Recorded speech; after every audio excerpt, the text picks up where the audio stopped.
दोस्तों, बहुत बहुत स्वागत है आपका अपने channel UG select for Japan में। तो फ्रेंड्स, बताना चाहूँगी ये वीडियो बनाने का मोटिव है, कल एक कमेंट था। वो नए सब्सक्राइबर्स भी हैं और वो नए नए तरीके से, या यूँ कहें कि पहली बार एग्जाम दे रहे हैं यूट्यूब हमारे नेट का। तो उनका कमेंट था कि मैम, यदि टाइम कम हो और हम ये टारगेट करके चलें कि हमको पहली बार में ही एग्जाम क्वालिफाई करना है, तो कैसे करें? और ये बताएं आप कि 30 दिन, हम हमें ये बात ज्ञात हो चुका है कि 30 दिन बाद या 20 दिन बाद हमारे एग्जाम होने हैं। तो फिर हम लास्ट के 30 डेज में कैसे अपनी प्रिपरेशन करें कि हम एग्जाम को क्वालिफाई कर जाएं। तो कमेंट मुझे बहुत अच्छा लगा, और आपको पता है इस समय मैं केवल आपके कमेंट से रिलेटेड ही वीडियो अपलोड कर रही हूँ।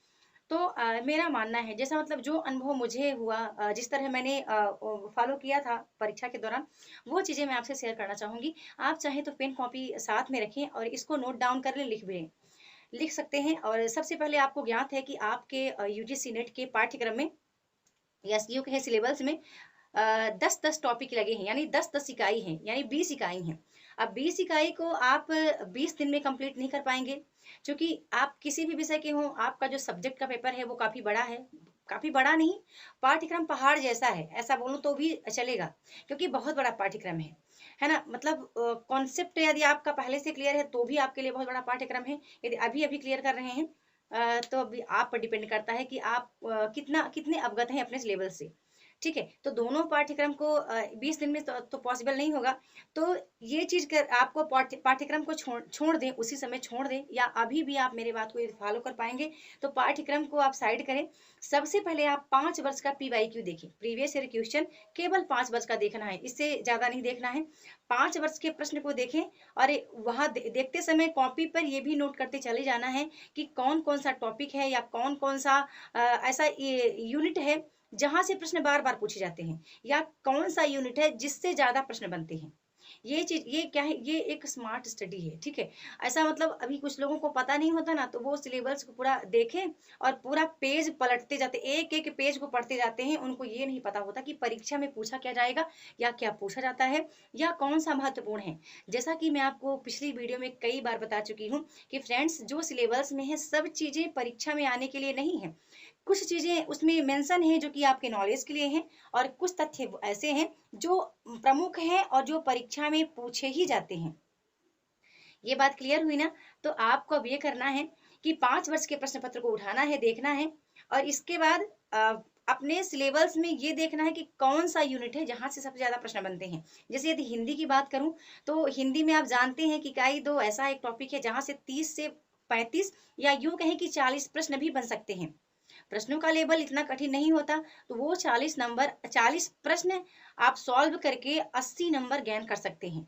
ठीक है, वहीं पर यूनिट 3 है जहां से अधिकतम 12 प्रश्न, न्यूनतम 10 प्रश्न बन सकते हैं। तो वहां से भी आप अच्छे अंक अर्जित कर सकते हैं। इकाई 1 इजी है आपके लिए करना, क्योंकि बात अभी हिंदी साहित्य की हो रही है। जो लोग हम मुझे अलग सब्जेक्ट के हैं, जो मुझे वॉच करते हैं, देखते हैं, तो यही रूल आप अपने सब्जेक्ट पर भी लागू कर सकते हैं, है ना। अब कह नहीं सकते कि फ्रेंड्स आपके कौन कौन सी यूनिट में कैसे प्रश्न बनते हैं, लेकिन मैं बहरहाल बस हिंदी की बात कर रही हूँ क्योंकि उसका मुझे ज्ञात है। तो इस तरह आप कर सकते हैं, है ना। अभी अब चाहे वो इकाई 3-4 हो, जैसे प्रश्न जितना बनता है उसके मुताबिक आप अपने को तैयार करें। अब ऐसा नहीं कि आप इकाई 5 का, अभी इकाई 5 का मेरे पास 298 का पेज पड़ा है, यदि मैं 298 के पेज को पढ़ना स्टार्ट करती, तो फ्रेंड्स मैं उसको कभी ना पढ़ पाती, इतना कम टाइम में नहीं पढ़ पाती। यदि मैं देखूं कि हमारे इकाई 10 में इतने बड़े बड़े जो कहानियां हैं, उपन्यास है, नाटक है, या आत्मकथा, जीवनी, जो भी गद्य की अन्य विधाएं लगी हुई हैं, तो मैं बात करूं कि केवल आवारा मसीहा एक ऐसा हमारे यहाँ सिलेबस में लगा हुआ पाठ्यक्रम है, या ऐसा एक आत्मकथा है, जीवनी है, कि जिसको यदि हम पढ़ने बैठे तो 576 पेज का हम अभी नहीं तैयार कर पाएंगे, है ना। अब हमने उसका पीडीएफ भी हमारे ग्रुप में सेंड किया, तो कई हमारे मित्र पूछ रहे थे कि मैम इसको कैसे पढ़ पाएंगे, ये तो एक ही इतना बड़ा है, तो कैसे तैयार करेंगे। तो इसका इंपॉर्टेंट मैं बताई बोली हूँ, इंपॉर्टेंट आपको मैं बता दूंगी क्या क्या चीजें पढ़नी है। पर आप मेरी बात पर गौर करें कि बस इतना देखना है, ये स्मार्ट स्टडी के टिप्स हैं। इतना ही देखना है कि जो जिस इकाई से ज्यादा प्रश्न बनते हैं उनको सबसे पहले तैयार करें। ये सेकंड पेपर की बात होगी, ठीक है। फर्स्ट पेपर का भी बताऊंगी, फर्स्ट पेपर कैसे करना है। फिर इसके बाद ये पीवाईक्यू उठाएं, देखें कि वहां पर प्रमुख प्रमुख वैसे भी प्रमुख ही पूछे जा रहे हैं। अब ये आपको कैसे पता चलेगा, क्योंकि आपके सिलेबस में ऑलरेडी वहाँ मेंशन है। चाहे हिंदी कहानी पढ़ें, हिंदी रचनाकार हिंदी उपन्यासकार को देखें, या आप यूं कहें कि हिंदी नाटककार, तो वहां पर मेंशन है कि प्रमुख नाटककार को देखना है। ये गलती आप कब करते हैं, जब आप सिलेबस को नहीं देखते हैं। ठीक है, ये चीज देखना है। और एक बात और मैं कह दूं कि आज से स्टार्ट करें, ठीक है, आज से ही आप रीडिंग कॉम्प्रिहेंशन फ्रेंड्स एक या दो सॉल्व करें। क्या करना है, केवल प्रीवियस ईयर क्वेश्चन का ही सॉल्व करना है। ऐसा नहीं कि आप रीडिंग कॉम्प्रिहेंशन के लिए भी सर्च करें, कोई फला वीडियो देखें, कोई गूगल करें, फिर यूज टेलीग्राम पर, इस व्हाट्सएप पर, उसके लिए कोई ट्रिक नहीं है। यही ट्रिक है कि आप प्रीवियस ईयर क्वेश्चन की, चाहे वो फर्स्ट पेपर हो सेकंड पेपर हो, दोनों का आप जाएं वहां पर, उसको रीडिंग कंप्रहेंशन को देखें। ऐसा नहीं कि पहले से उत्तर देख के रख लें, ठीक है, पहले से उत्तर नहीं देखना है। रीडिंग कंप्रहेंशन को आस्था से पढ़ना है, मतलब धीरे धीरे पढ़ें। अब इतना धीरे भी मत पढ़ें कि एक रीडिंग कंप्रहेंशन को सॉल्व करने में आपको 10 से 15 मिनट लग जाए। कोशिश करें कि 5 से 7 मिनट में आप उसको सॉल्व करें। और कोशिश ये भी करें कि 5 प्रश्न आते हैं तो 5 में से 4 आपको सॉल्व करने ही हैं, है ना। अब कोई इतना भी इंटेलिजेंट नहीं है कि नीट का जो रीडिंग कम्प्रहेंशन आता है उसको 5 का 5 सॉल्व कर ले। हाँ, कुछ ही लोग हैं जिनका IQ लेवल काफी अच्छा है, वो कर सकते हैं, है ना, बाकी सब नहीं कर सकते, क्योंकि वो इतना सरल होता नहीं है ना। उसका आंसर वहां पर हु बहु मेंशन भी नहीं होता कि उसको हम ऐसे पकड़ लेंगे जल्दी से कि नहीं नहीं बस इस क्वेश्चन का आंसर यही होगा, है ना। तो ये भी चीज आपको देखना है। तो वो आपके बोनस मार्क्स से मैं बार बार कहती हूँ 30 नंबर का आएगा, और आप लोग उसको इग्नोर इसलिए करते हैं, आपको लगता है कि स्क्रीन पर हमारे रखा रहेगा वो रीडिंग कॉम्प्रहेंशन, उसको हम जल्दी से पढ़ लेंगे और आंसर आपको मिल जाएगा। कभी नहीं मिलेगा ऐसा। अब वो 30 नंबर आप इतना ज्यादा खो देते हैं, मुझे पता है, अभी काफी लोगों का मैंने चेक किया था पिछली बार का उनका स्कोर कार्ड, तो मैंने ये पाया कि उनके रीडिंग कम्प्रीहेंशन यानी जो हमारे बोनस मार्क थे, जो जिसका आंसर आप चाहते तो 30 में से 30 नंबर ले सकते थे, केवल किसी का 18 नंबर मिला, किसी को 20 नंबर मिला, किसी को 22। लगभग कुछ ही लोग थे जो कि 30 में 28 गेन कर पाए थे। तो जो चीजें आपके लिए आपको लग रहा है कि नहीं ये हमारे बोनस मार्क्स हैं, जैसे कि जो स्थापना तर्क वाले प्रश्न आते हैं, तो वो आपका कैसे क्लियर होगा, जब आप प्रीवियस ईयर क्वेश्चन पढ़ेंगे। प्रीवियस ईयर क्वेश्चन पढ़ेंगे उसको आप क्लियर कर पाएंगे, केवल 5-6 वर्षों का ही आप देखें स्थापना तर्क वाले प्रश्न, तो वो बहुत ईजी हैं। उसके उसका भी उत्तर आपके पास वही है, ठीक है। अब मैं ये कह रही हूँ, दरअसल जो हमारे पास ऑब्जेक्टिव टाइप क्वेश्चन आता है, सबका उत्तर तो वही मेंशन होता है ना, उत्तर वही है, फिर भी हमें उत्तर का चयन करने में कितनी कठिनाई हो रही है। ये भी एक बात अपने आप में सोचने लायक है। शायद ही हर किसी को ये बात दिमाग में आती होगी कि प्रश्न हमारे पास है और उत्तर भी हमारे सामने है, और हम एक मतलब जो हमारा परफेक्ट उत्तर है, जो हमारा सही उत्तर है, उसका चयन हम नहीं कर पा रहे हैं।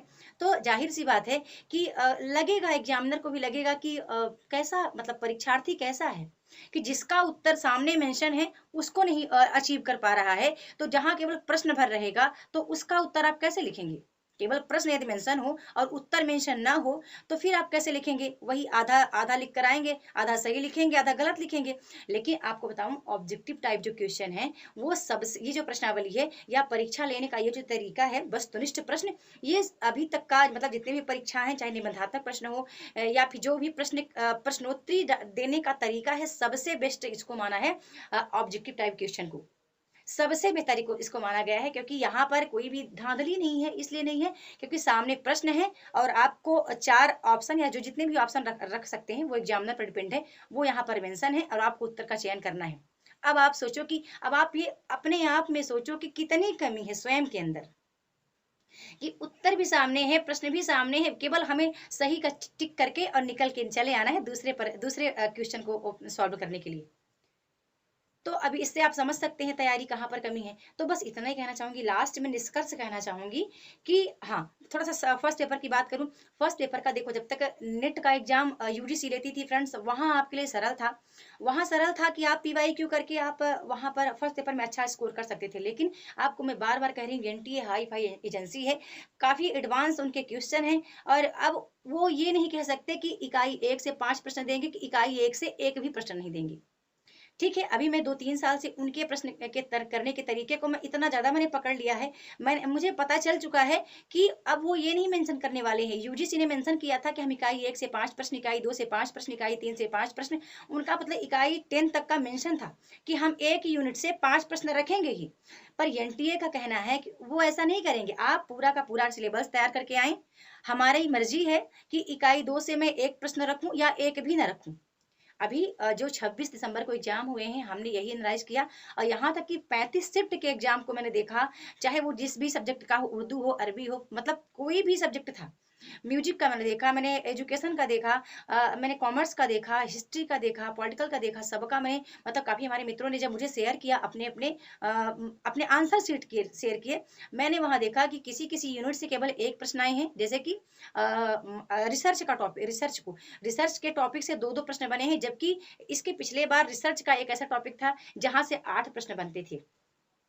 फिर क्या हमारे बच्चे क्या करते हैं, मतलब हमारे जो आप मित्र हैं, आप केवल 2-3 टॉपिक अच्छे से तैयार कर लेते हैं, और इस बार भी यही हुआ।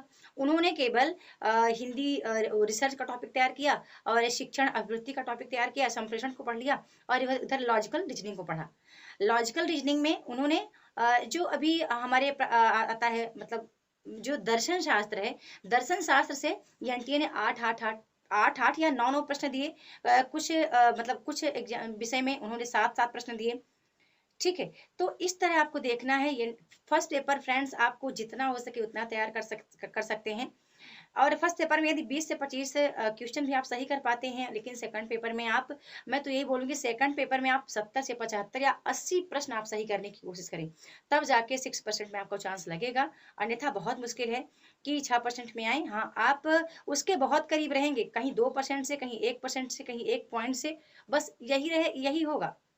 ठीक है, तो अब ये चीजें आप समझ लें, और फिर आप आज से फिर से एक बार जीरो से स्टार्ट कर सकते हैं। और आपके अंदर बहुत डाउट है, आपको यही नहीं पता है कि पढ़ना कहाँ से है। अभी कोई, मैं देखती हूँ मेरे ग्रुप में ही ना बच्चे, मैम ये वाली बुक बताएंगे कैसी है, मैं खरीद लूँ क्या, वो फ्लिपकार्ट से या फिर अमेजोन से। जबकि अब बताओ कि रिसर्च का जो की परिभाषा है, वो क्या कहीं बुक में कुछ दूसरी होगी? नहीं ना। जो शिक्षण शास्त्र की विशेषताएं हैं वही रहेंगी।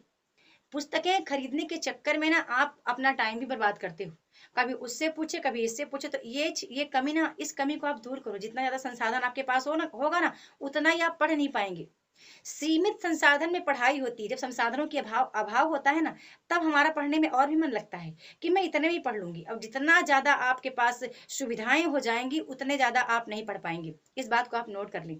हम लोग के पास बहुत कम अभाव है। यानी सोचो कि एक सामने मैम सावित्री मैम है, जो एक टूटे मोबाइल से आपके लिए वीडियो बना के अपलोड करके अपना चैनल मोनेटाइज कर लेती हैं, वहां से भी अर्निंग भी कर लेती हैं। तो अब सोचो कि आपके पास तो स्मार्टफोन रहा होगा, सब कुछ है, तब आप अभी वो नहीं कर पा रहे हैं ना। आप 3 साल से एग्जाम की तैयारी भी कर रहे हैं, उसको भी आप क्वालिफाई नहीं कर पा रहे हैं। ठीक है, तो ये चीजें बहुत, मतलब मैं ये चीजें क्यों कहती हूँ, मुझे पता है कि सबसे ज्यादा मुझे गृहिणी वॉच करती हैं, और ताकि मैं चाहती हूँ कि आप ऐसा नहीं कि घर का काम ही करें, घर के काम करने के बाद आप अपने करियर को अच्छा बना सकते हैं। आप स्वयं बेहतर बनेंगे, बच्चे आपको देख करके बेहतर बनेंगे, है ना। तो बस यही कहना था फ्रेंड्स। और अभी वीडियो काफी बड़ी हो रही है, तो मैं चाहूंगी कि आप वीडियो को, आपको कैसा लगा, ये मेरा सुझाव कैसा लगा, आप कमेंट करके अवश्य बताएं। और निष्कर्ष एक बार और बताना चाहूंगी, लास्ट में कहना चाहूंगी, एक केवल दो लाइन कहना चाहूंगी। फर्स्ट पेपर सेकंड पेपर दोनों का PYQ आर्ट से देखे, केवल 5 वर्ष का। इसके बाद अपने सिलेबस को देखना है कि कहाँ से ज्यादा प्रश्न बन रहे हैं, ये देखें। इसके बाद आप मॉक लगाएं, जहां से भी आप लगा सकते हैं। दरअसल मैंने ब्लॉग पोस्ट भी करना स्टार्ट कर दिया है, तो वहां पर मैं आंसर मेंशन नहीं कर रही हूँ। इसलिए नहीं कर रही हूँ क्योंकि मुझे पता है यदि मैं आंसर दूंगी तब आपको ना, आपको आपकी कमी आपको दिखेगी नहीं, क्योंकि आप तुरंत आंसर पे आप चले जाते हैं। आप नहीं जाते हैं, आपका मन जाता है। ये एक साइकोलॉजिकल प्रमाण है। आप जाना नहीं चाहते, लेकिन आपका मन कहेगा कि हम जल्दी से आंसर को देख ले। जब आंसर मेंशन नहीं रहेगा, तब आपको अपनी कमी फील होगी कि कहीं ना कहीं कमी है, कि इस एक छोटे से प्रश्न का आंसर हम नहीं पता कर पा रहे हैं कि क्या है। दो चार प्रश्न आपसे बन जाएंगे, और बाकी 15 प्रश्न आपसे मुश्किल है कि बन जाएं। ठीक है, जिनसे बन रहे हैं बहुत अच्छा है। बहुत सारे हमारे मित्रों ने और बहुत सारा प्यार दिया है ब्लॉग पर, और उन्होंने बहुत अच्छा आंसर भी करके दिखाया मुझे, उन्होंने स्क्रीनशॉट भी भेजा मुझे, तो मुझे बहुत खुशी हुई है। और वीडियो कैसी लगी, लाइक और कमेंट के माध्यम से अवश्य बताएं। तो जल्द मिलती हूँ नेक्स्ट वीडियो में न्यू टॉपिक के साथ। बहुत बहुत धन्यवाद।